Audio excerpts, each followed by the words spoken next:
Hey friends, my name is Allison Steele, and you're listening to Unravel with Allison. Unravel with Allison is a show where I take a concept that's got me in knots and we unravel it together. Thanks for being here. Hello friends, welcome to another episode of Unravel with Allison. Today we're going to talk about journaling, and before we get too much into that, I already recorded this episode, but I just start talking about stuff that doesn't make sense. So just for clarification, I was talking about the trip that I was going on the last episode. I went on the expanding reality excursion and it was a blast. We stayed in Georgia, did a bunch of cool stuff there. We hiked and kayaked in Tennessee. We went to a festival and went out for live music in North Carolina. I saw my best friend from childhood. So much cool stuff happened. But I went on my trip and it was amazing and it was beautiful. But yes, so that was the expanding reality excursion. And that was hosted by Brandon Thomas and his podcast, Expanding Reality. Brandon is dope. He's one of the coolest people I've ever met. And I couldn't have been happier to have that experience with him. We went with him and his wife, Mary, another couple, Kristen and Nick, and Mary's cousin was with us for a while. We had people coming and going and everything was fun and beautiful and exciting. But as I get into it, I'm just talking about and the trip and Brandon this. That's who I was with and that's what we were doing. But yes, I could not recommend enough the Expanding Reality podcast, which has just been a beautiful sparkle in my life, and the Expanding Reality excursions. This was the first one. And you're just not living your life if you're not opting into these things. Life is just too cool to miss what I've seen. Okay, we'll get into the episode. Thanks for that.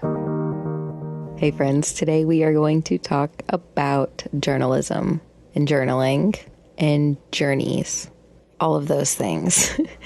Okay, I'm going to start off with the we conversation. I've been talking to myself. I talk to myself all the time, to myself, about myself, whatever. It's conversational. There's a back and forth question and answer.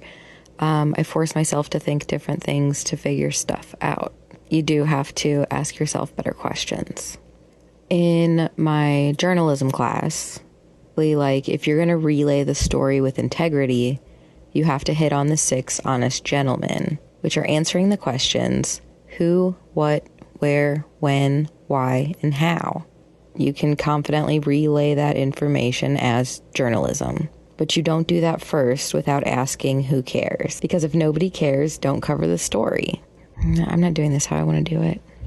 Okay, the we question. I've been asking people if they have a tendency to address themselves directly by name, if ever. I do, often. And I've been trying to pinpoint the moments that this happens. Or, when people recognize it in yourself, when does it come about? So starting with that, it's when I do it, it's usually a whisper, Allison. And it's not condescending. It's not mean. It's just thoughtful and reassuring. Remember who you are. Remember what you're about. Take care of your shit. Allison, you're better than this. Or Allison, you can handle this. Or Allison, take the next step. So when I've been asking these other folks about it, when does it happen? And it's usually those type of situations where you know better. And you have to remind yourself about it. But it's not an intentional thing that happens. It's not a responsive thing that happens. It's a reflex. Yourself reminding you of something that you need to know. What was interesting is somebody responded with pride. And I'm I don't get that. I do have pride in the look what I've done, look what I'm playing with. I do have that peacock stance with I'm really proud of some of the work I've done, but only because I took the time to do it. It's never usually about the end result. And quite often I'm not a fan of the end result, but I forget that others appreciate that. The stuff that I don't appreciate, that they will. One man's trash is another man's treasure. It's like being complimented on something you don't like about yourself. And you're ew, thanks. But also thanks for noticing in a loving way. Or loving something about me that I can't or won't. But anyway, this we thing. When I think about Allison, I think about a singularity, a person who is many things. You know, I wear many hats, many titles. I'm a mom and a daughter and a partner and a sister and an aunt and a student and a creator.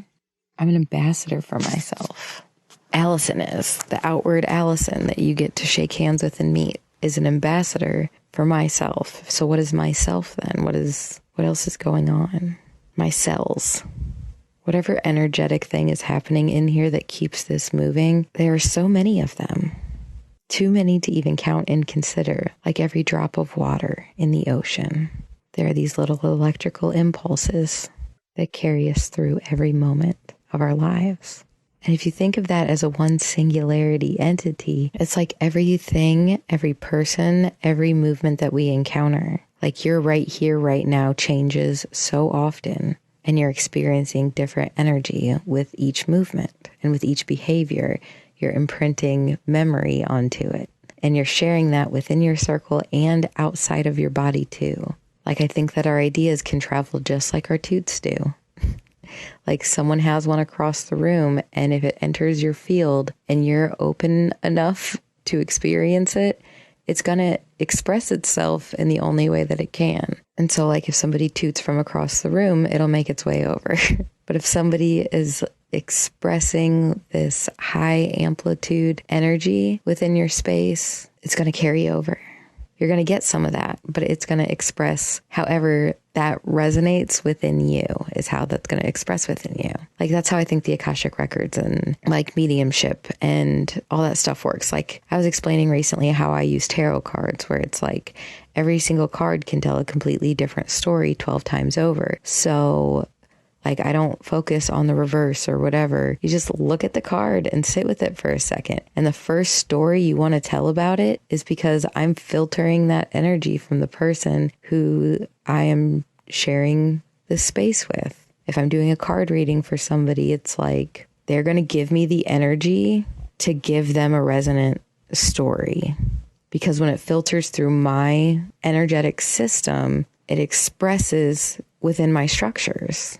We don't have like straight on telepathic communication where I know and see exactly what they're feeling. We're different and unique on purpose. So that way we can use each other to express each other and find new perspectives and share and create and grow and move forward, whatever. It's all really cool stuff, but we're supposed to have each other to bounce off of and to share with and have safe spaces to explore with. But with all these tiny little cells that come and go every single time and place that I come and go, all these neutrinos full of ideas that we share. Like you understand how viruses work. This stuff is not actually proven.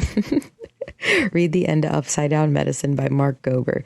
It's a riot once you see what our medical stuff was built off of and how like we insist that things must be exact and repetitive and whatever. And it's all based on stuff that's not even proven in the first place. We don't know what's going on over there, but they are built on a system that doesn't make sense. They insist on the validation that they never started with in the first place. But they gave us a great example of how all of this stuff exchanges. The way that we think viruses work is the way that we leave our auric energy behind and around in the water droplets in the air, on the surfaces of the things we touch, with every single step we take.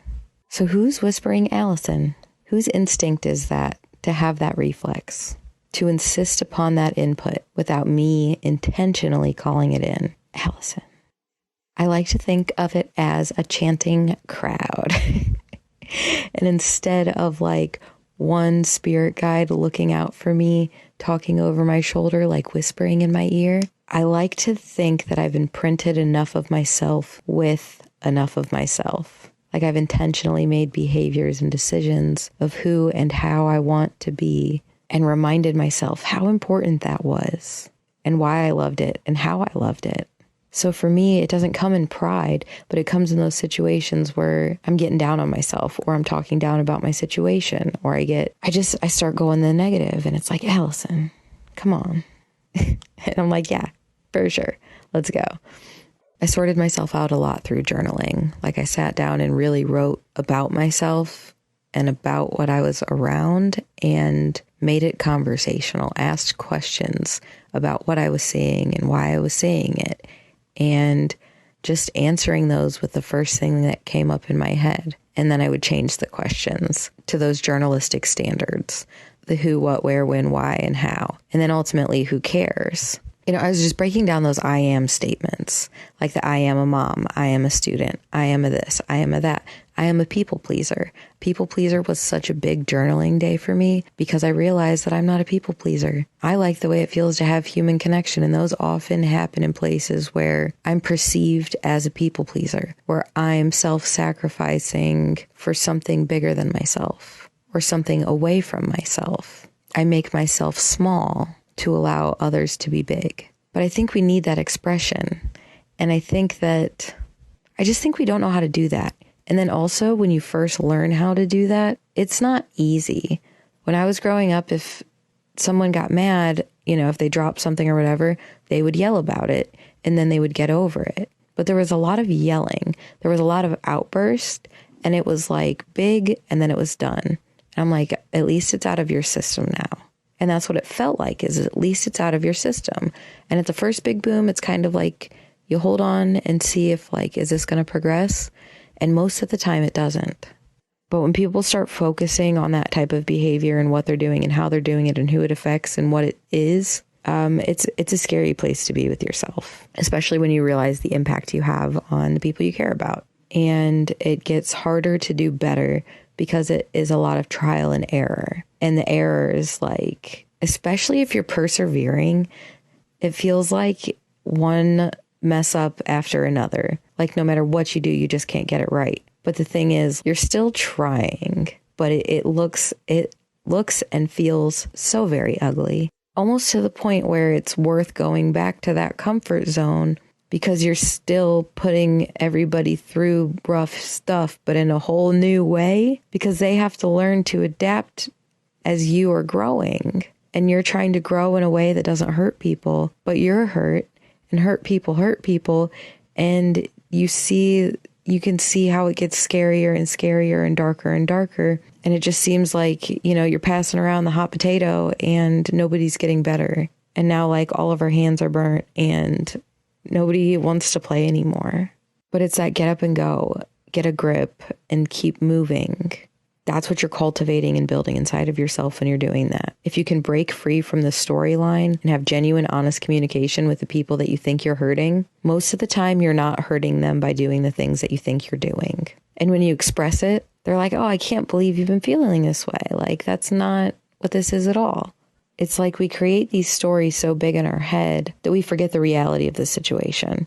When I was going through this, I was at home but spent so much time away from my family. If I had to go to work, I would spend 2 hours getting ready for work because I couldn't tolerate my surroundings. I was trying to learn how to be myself, and I didn't know what that looked like. There was a lot of conflicting arguments in my head over who and how I should be, to the point where I wasn't really being or doing anything. I was just exhausted. And I just needed to be there for a moment and be accepted for a moment, but I couldn't.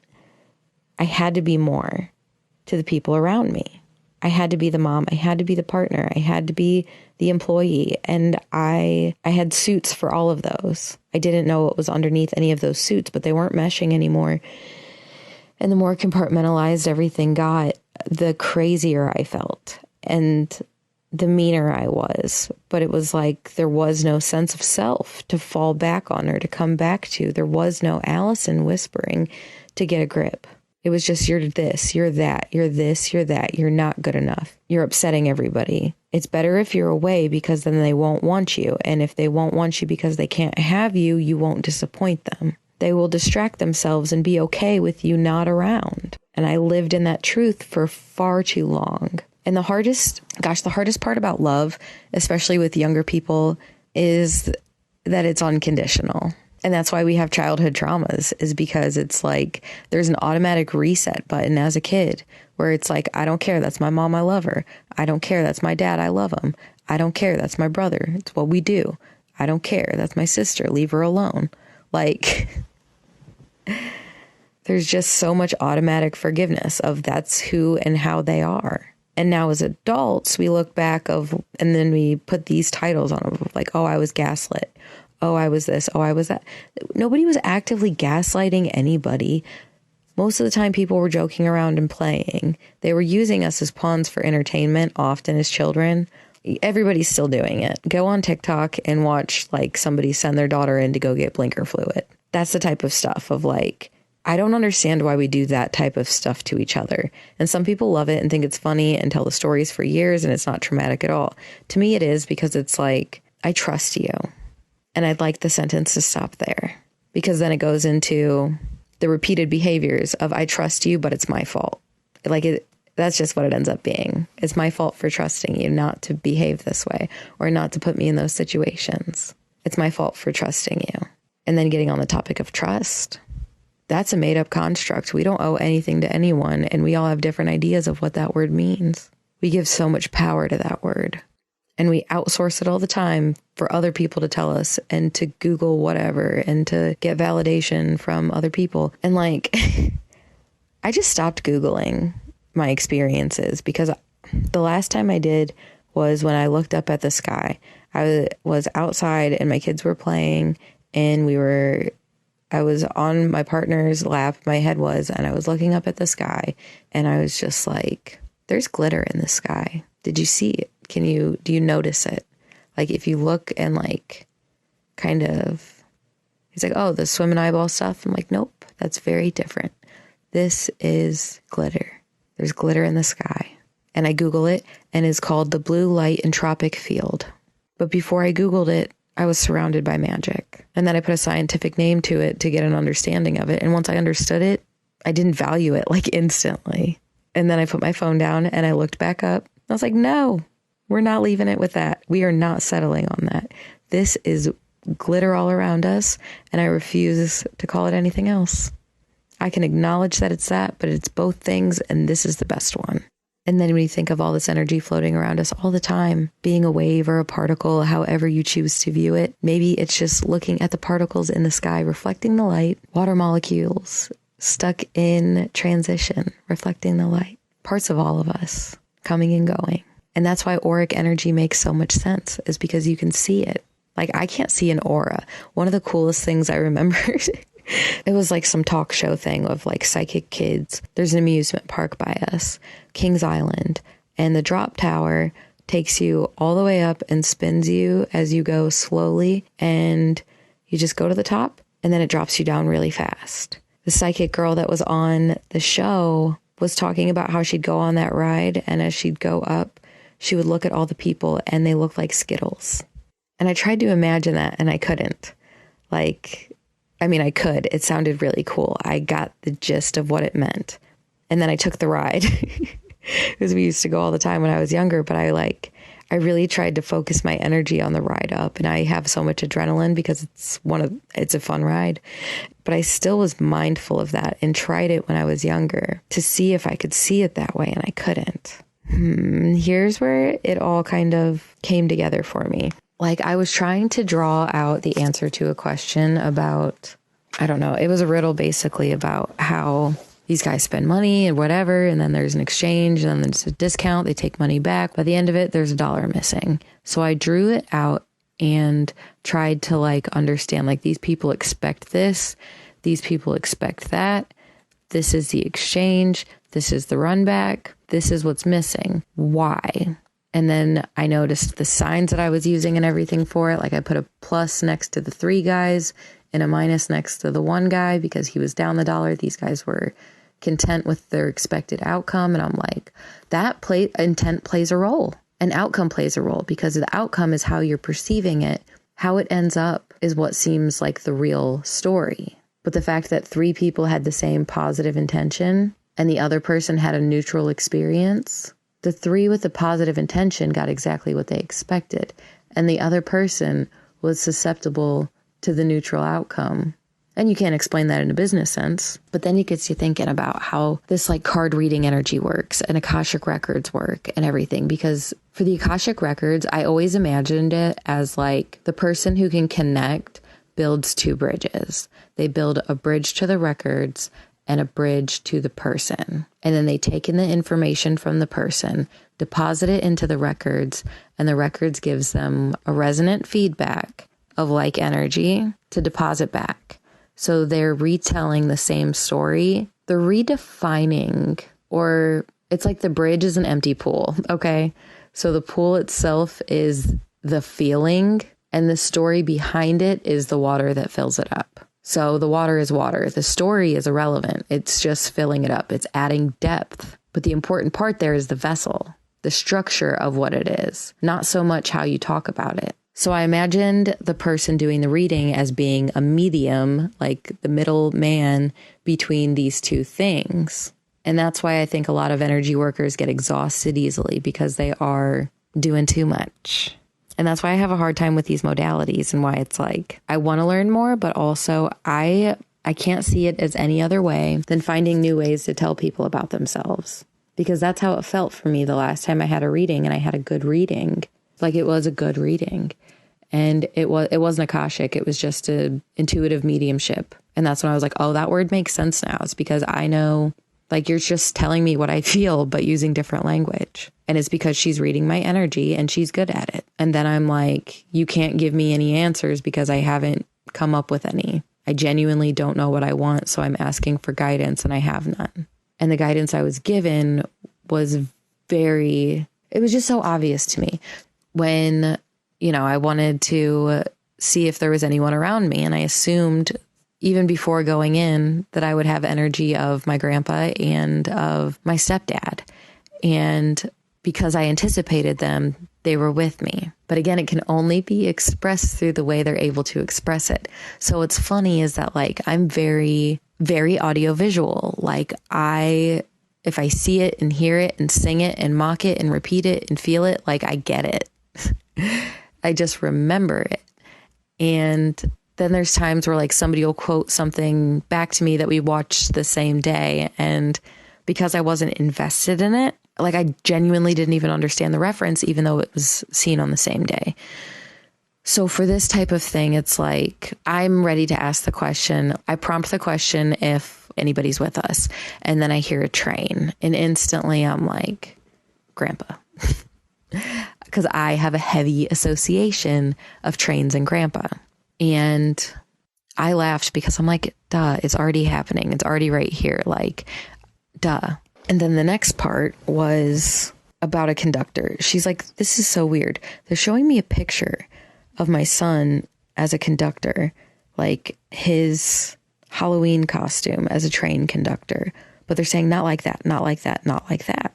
And my human design is a projector. And in quantum human design, which is my favorite, I don't know, I love the terminology used in that. And the projector is called the orchestrator. And when I consider my superpowers of facilitation, being able to amplify a message, that all makes sense to me. It's stuff I already know I'm good at. It's just she's able to say it in a new way and connect it to my grandpa, because that's what I needed to tell myself. But I had to pay somebody to do it because I didn't know how to have those conversations with myself. When I left, it all felt big and profound and everything. And I was like, this feels good. I'm headed in the right direction. Like, I feel good about my future. And I already did walking into that, but it felt like solidified, justified, aligned after that session.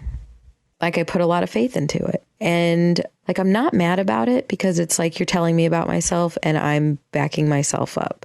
So I think it's good healing when you don't know how to have conversation about these things. But then it kind of feels like out of your hands a little bit.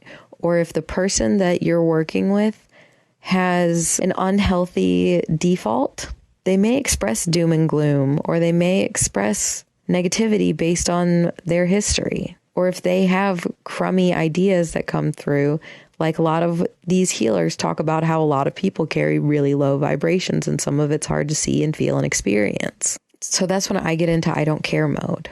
Is that, like, you can tell me your nasty story and I can respect it as a story and separate it from who you are today, even if you still feel that way about yourself. But it took me much longer to do that with myself, to really forgive myself and realize, like, I'm not who I've been, But it took a lot of journaling to actually talk to myself about myself until I got used to having conversations with myself, about who I am and how I think so often.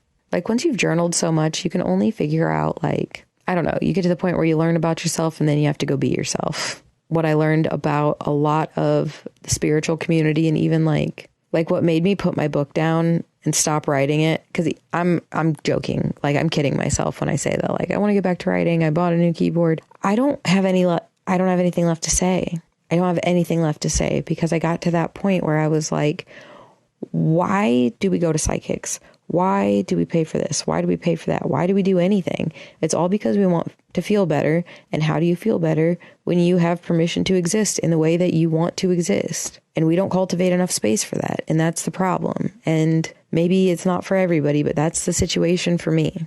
It was always, how can I fit into this? How can I function?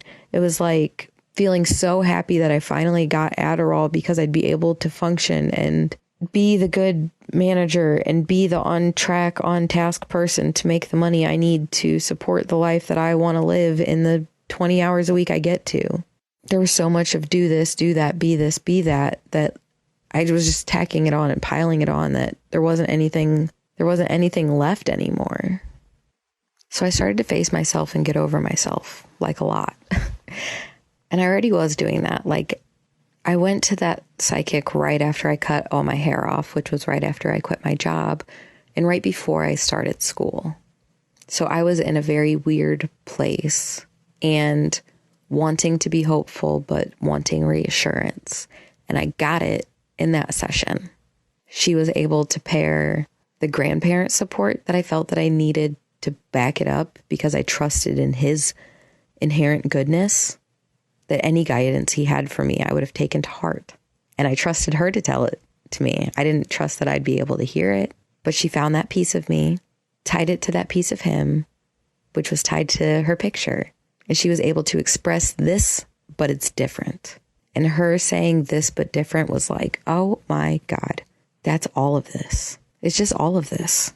And when we talk about how we're a reflection of how we see each other, it's all of this. And like my messages come to me in song. And when we talked about my stepdad, he was giving her music. He was giving her TV references of stuff that I've never seen, but that was funny and brought him to life and just had reassurance that he was in my space. But I'm the one who brought him there.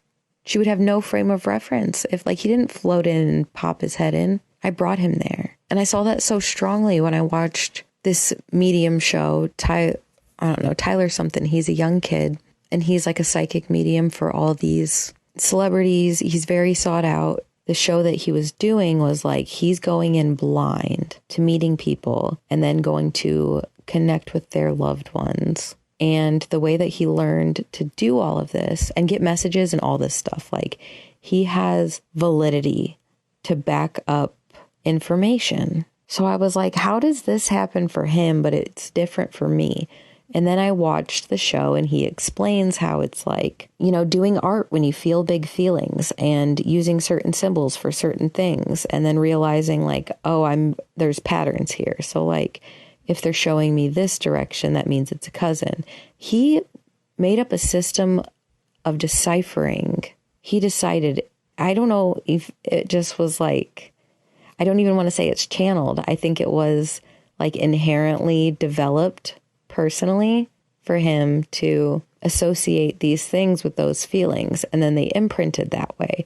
So now they filter through that way. So when he's getting these messages and he's doing random scribbles, it's like, sure, that's a triangle, but that means it's your cousin. And also it's right. And it's like the things that like, oh, this was happening and this was happening. And these were the high intensity emotions. He relays that information with such clarity that they're like, absolutely, that's what happened. And I'm like, I hate to take away this connection from other people where it seems like their soul is separate and out there.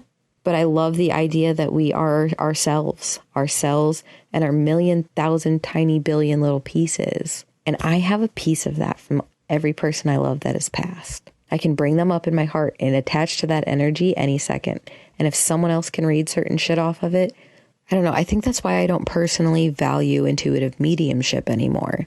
I think that it's helpful, and I'm glad that people are still doing it.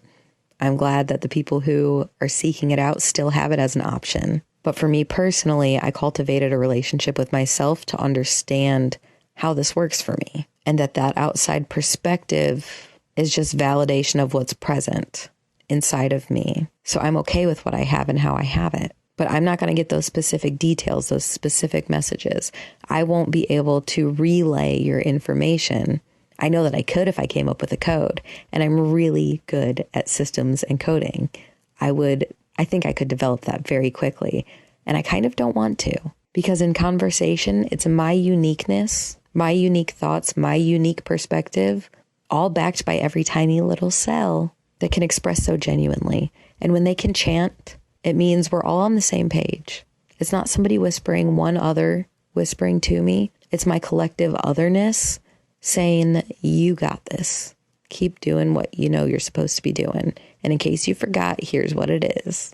I'm like, oh, thank you. And I thank it every time too, because it shifts me into a new timeline. It takes me out of the spiral I'm in and puts me in a new direction.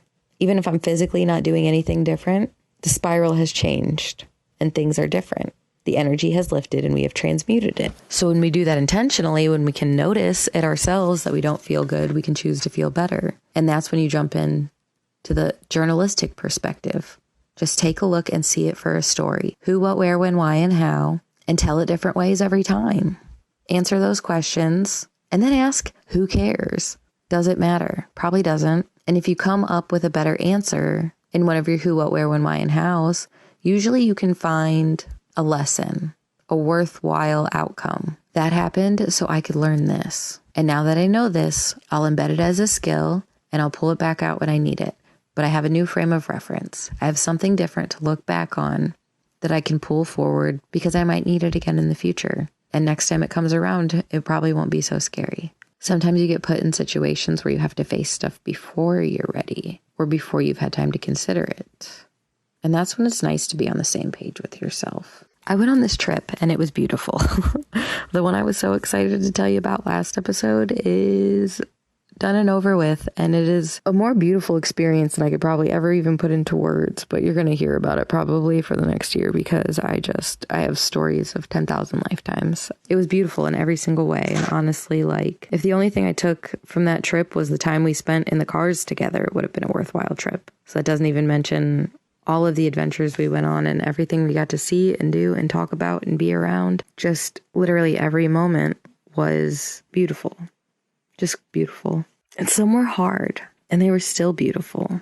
We went kayaking, and I've been kayaking before. I'm very comfortable kayaking, and I grew up canoeing, and I was afraid to kayak the first time I did, but I was like, okay, nobody wants to canoe. Everybody says kayaking's easier. I'm just going to get out there and do it. And I bucked up and did it. And I'm like, this is so much easier. Why doesn't everybody do this all the time? Canoeing is so hard compared to this. And we did that for fun.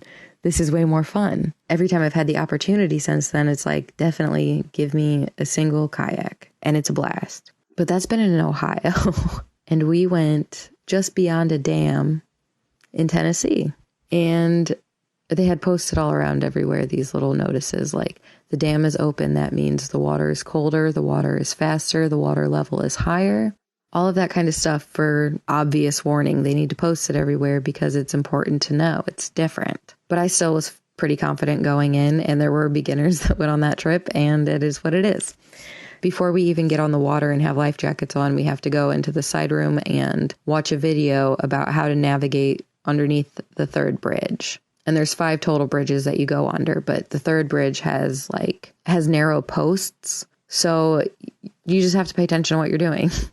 And they teach you how to do that. So confidently ready to do this trip. We all get in the water and everything's good. We get to that third one and I'm like coming up to it. And I'm like, I'm not going to be able to get in a position the way I need to get through this. And you know, if you've been on the water like that, you just kind of get to a point where like, you know, there's nothing you can do, but we're going to try it anyway because the water's moving and you don't really have a choice. Persevering, go through, and I get to the point where I'm like, yep, about to tip. I try really hard to bust my hip down so I can like counter the weight, and it's just the current's too strong. I hit the post and I'm over. And like instantaneously, it's like, get a grip, get your oar, get your boat, get a grip.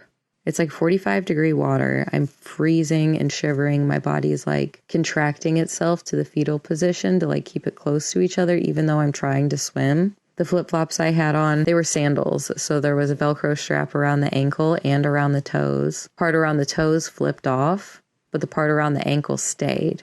So even when I tried to swim, I couldn't get at an angle where it wasn't working against me. So anytime I tried to kick my feet, it was like being automatically pulled back by the water. The next person to make it underneath the bridge was Brandon, who is holding his dog, and it's both of their first times on the water. And the dog is so excited, like, cool, it's time to swim now. Like, so trying to jump in also. Brandon's trying to corral her while he rows up to me, but there's a moment where he looks me in the eye and he's like, keep breathing, breathe. And in that moment, I'm like, yeah, duh. Wim Hof can do this stuff. Like, I've been paying attention to this stuff and how the body can overcome all kinds of stuff if you just focus enough and pay attention. But in that moment, I was like, and then I went back to like the and the hyperventilating stuff. But I was mindful of that being a working part of it.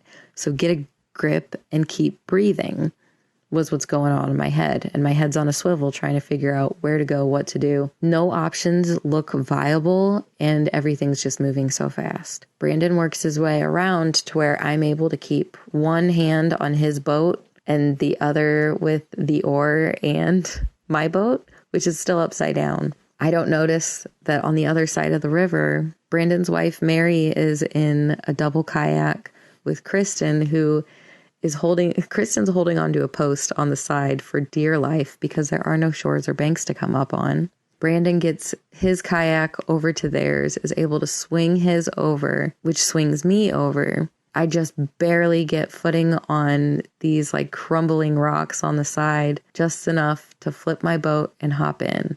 And by the time I'm even like flipped and hopped in, they're already down the river like asking if I'm okay, because there's a giant tree that they all started floating through. But in my boat, I was able to push away and get around the tree, but I was like, I'm out, I'm in, I got it. And it was like a cheerful moment of like, holy shit, what an adventure. I can't believe we just overcame that. But also, we're not even halfway through the trip. That water was freezing. The air was cooler. I was in sweats. And I still had to do the rest of the trip. And it was like, okay, get a grip.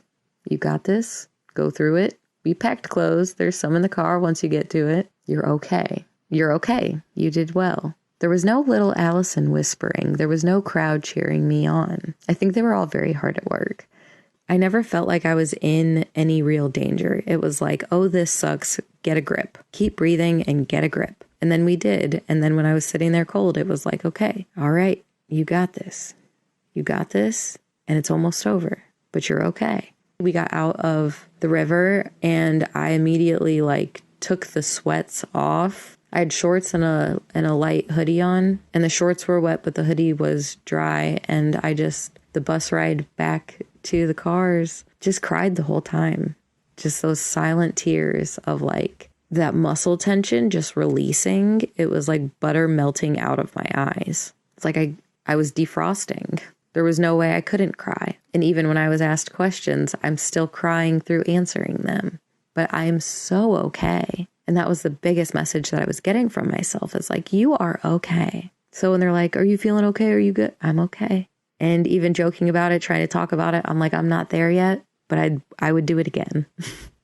And then when we do get in the car and I get, sweatpants on and a blanket and the heated seats and I'm cozy, Brandon and I are talking and he's like, this was like a near-death experience. And I was like, actually it wasn't, but I'm gonna get that same type of outcome, because at no point did I think I am dying or this is going to be really bad or things are going to go south or I'm in real danger. None of those thoughts happened. It was the strength and the resiliency and the gumption to get back up and you don't really have a choice.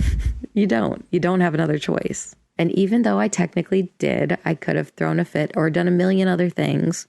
I didn't have another choice because I know what I'm about and I'm going to keep doing it. But I don't get many options to remind myself of that. So sometimes the world does it for me by flipping my kayak.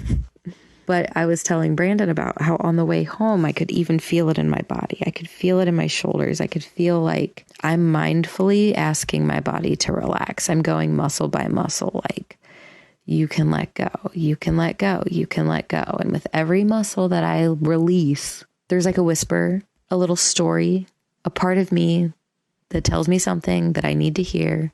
And I'm quiet enough to hear it. And we're strong enough to handle it. And this is where the we comes into play again, because it's all these little cells. We're all working on this together inside of me because we want me to stay alive. We want me to have a good life. We know we want this.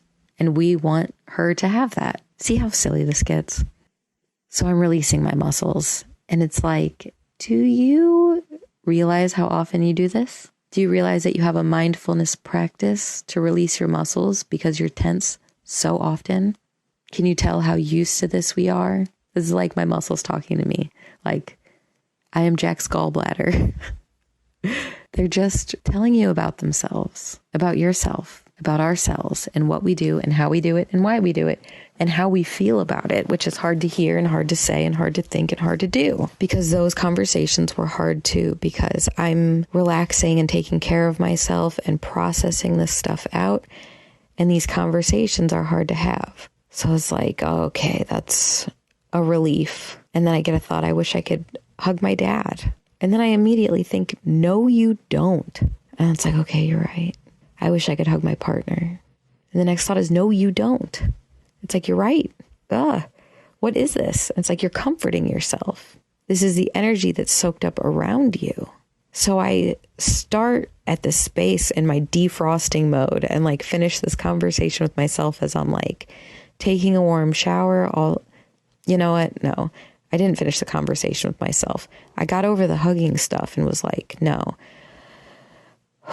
That's an exchange that I don't need. I don't need that from another person, but I do value human connection. And what I experienced that day was human connection. When we got back to the cabin, Brandon offered to make me a cup of coffee. I thanked him for that and said, I'm going to go thaw out and we'll be back down and reset. I said, before I go, and I already told him all this stuff about like wanting hugs from these men, whatever.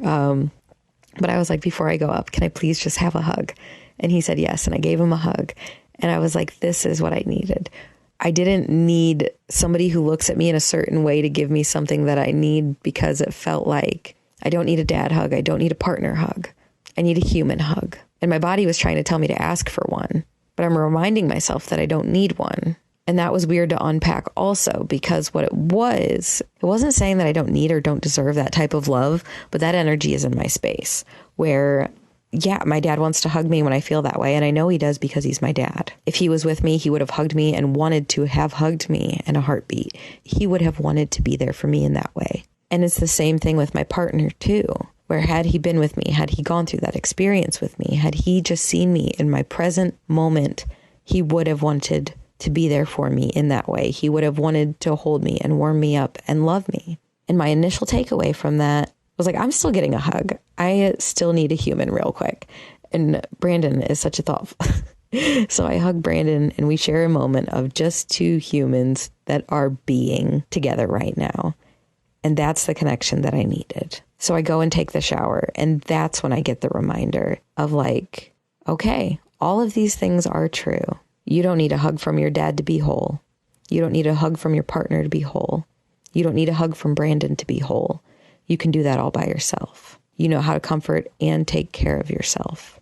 The next part of it is that this energy is in your space because you are loved so strongly in that way that these people have automatic responses to you and your behavior. When you behave in that shivering manner, in that decompression manner, if you're going to fall into anybody's arms, those people would have those open arms. We just don't practice it often, which is good. I'm not in moments often enough where I need to collapse into somebody's arms. And when I did get my hug, it was that of strength and empowerment and comfort. And I even expressed that as I did it. And I said, thank you for this hug. Honestly, you do so much for me when it comes to empowerment and comfort. And not because I get those things from him. I'm in situations with him where he reminds me that I have the capacity to do it myself and to be it myself. And it's beautiful to have that type of catalyst. And it's beautiful to come home and have that type of comfort. And to see it sometimes as a weakness,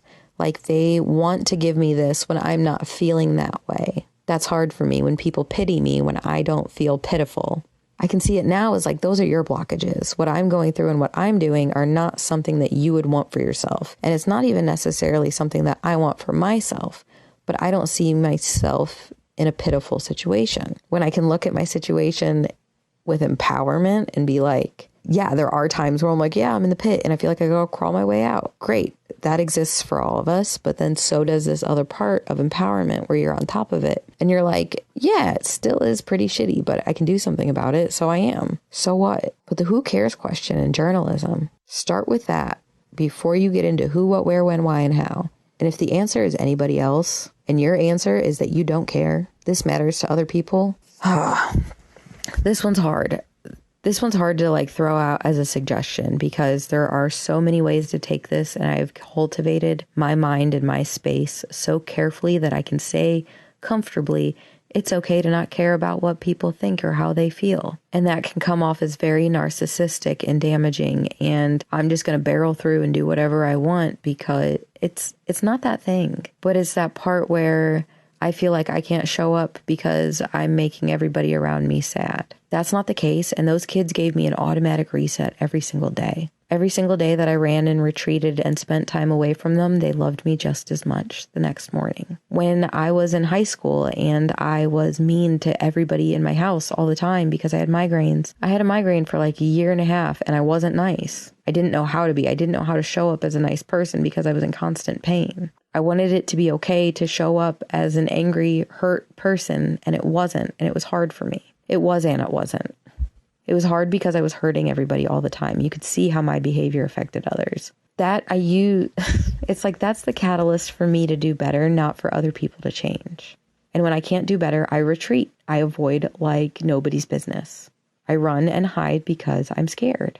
And I'm not proud of that. But also, I kind of have to get away from it to remember what it's like to not be in it.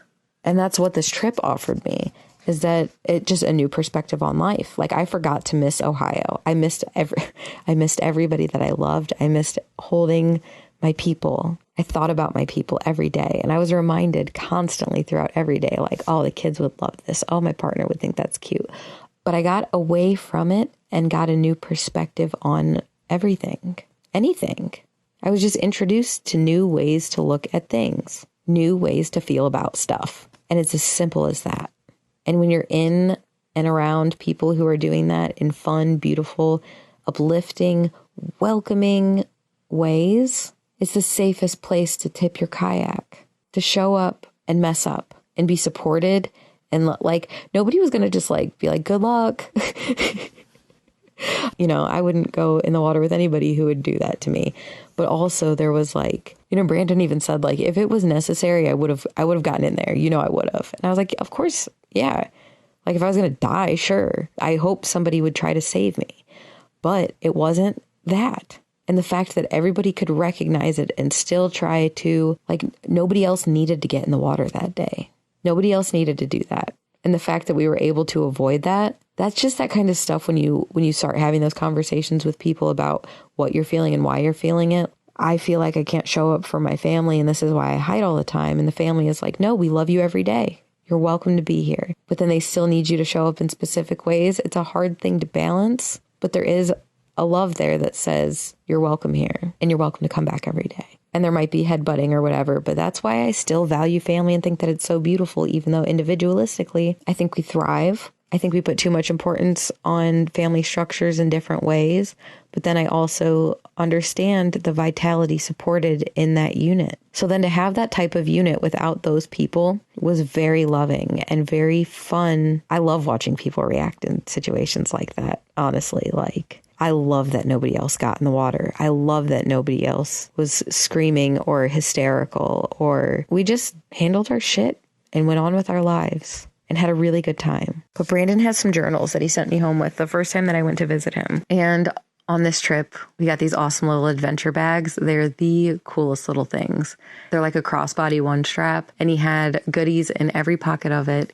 And one of the goodies was his new journal. And I have a bunch from his series, honestly. He's hooked me up with a bunch from his series, and I am enamored by all of them. I love all of them, and I'm using this as like my opportunity to get the F back into it. So the first journal I got and really used was the ME, the Mindful Expansion, and it's just super cool. It's so cool. It's like a daily check-in with yourself, and it started getting me to pay attention to my thoughts and paying attention to actually like all the cool stuff. Like there's a gratitude space, and I'm like, maybe I should do this at night to set up for the next day, is how I ended up doing it. Because when I tried to do it during the day, like at the time I couldn't grasp gratitude early. I can reflect on my day and find it, but it's not like one of those things where like now, like today I was driving behind a car and it did not have the back windshield wiper blade attached. However, it was turned on. So what was happening is like, it didn't even have a rod. It was just like this little cap wiping back and forth, like on high speed even. This little dot on the back of the car was so entertaining. Was like, that is funny. It's funny. That's gratitude. That's appreciating your surroundings. And gratitude to me in that like journalistic sense, in like actual daily journaling, it always felt like I couldn't come up with something to be grateful for, or like it felt cheesy. Like every day I was just writing, I'm thankful for my kids. I'm thankful for my family. I'm thankful for my house. Which all of those things are true. But then like, when you gotta go to the bathroom and you pull into the driveway and you're clenching your cheeks running in the house and you go to the bathroom in your home, gratitude. That's gratitude. Like that's the gratitude. I don't want to look around the room and find something just so I can write it down. So if I did it at the end of the night, I'd be like, oh yeah, gratitude. That was big today. Okay, this little knob on the car in front of me, beautiful. Getting to the bathroom on time at home, beautiful. Like it's easy to find gratitude upon reflection, but to sit and search, you just have to do something. And I didn't have that cultivated at the time of day for it.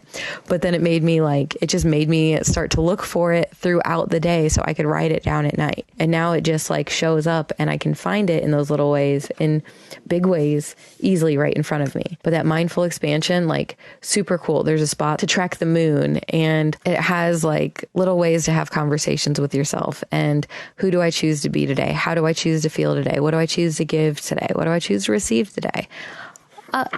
Ask yourself that every day, or set it up for tomorrow. Those are things that I didn't think about. And once I started to, like, it's worth noting. So much is worth noting that we don't take note of. And that's why I think journaling is so important. But I love those journals. The Mindful Expansion Daily Journal are just beautiful. The Introspective Expansion is like more of a... It's kind of where like any overflow from the mindful expansion ends up in the introspective expansion. Like I'm already writing, but I need to write more and there's not enough space because it's daily. That's where like the overflow comes over here. Like I have a whole layout of like the alphabet and what it means and all these crazy little things that are noted in there, and they're beautiful. The creative expansions are super awesome. You know, he reaches out to these artists that he's inspired by. You have like art to consider for inspiration. And then the book is just blank pages. So you have like all this cool stuff with these awesome quotes and really inspiring shit to look at, and then space to create. And the one that came in the adventure pack was the Creative Expansion Volume 3. So this is like drawing, sketching, formulating ideas. So there's like blank space and intentional space for like lines to write about what it is, what you're doing, or, you know, pair it with poetry, whatever the fuck you want to do with it. You've got space for it, but it's just perfect. And the language is important. Mindfully expand, remain unstoppable, creative expansion, well done, deliberate creator. It's worth spending time with stuff like this. It's worth spending time with yourself and talking to yourself, and to journey and to journal and to go and do and to come back and reflect and to develop and grow into this divine perfection that you consistently are. I hope your crowd is chanting for you. Thanks for listening to another episode of Unravel with Allison. We've got all the social networks up and running. Feel free to reach out, follow, subscribe, keep in touch, and stay up to date on new episodes. Thank you for being here, and I will catch you next week.